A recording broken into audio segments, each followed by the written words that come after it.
Hey, how you going? Callum Newman from the Daily Reckoning Australia again.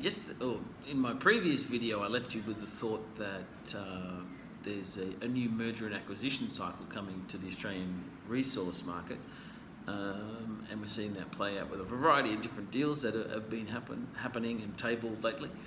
Another reason to focus on commodities at the moment is the influence it can have on the US stock market.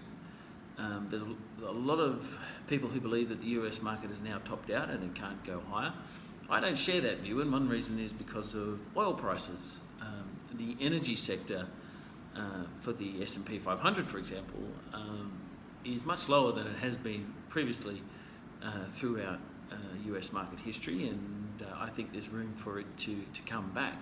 Certainly the US benchmark, WTI, has gone over $70 recently, so that's giving shale companies, the big oil companies, international ones, shale refers to the US focused oil and gas companies, good margins at current prices from their cost of production. That money obviously flows back into their accounts.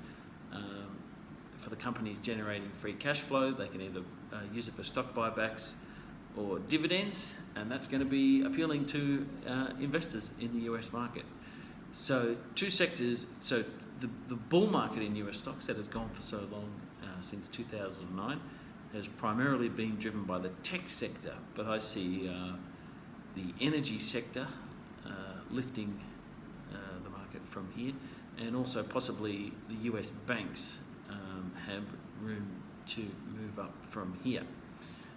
That's probably a separate video update, but certainly as long as oil prices stay high, it's good for the producing companies on the US stock exchange and in Australia too. So keep following oil prices.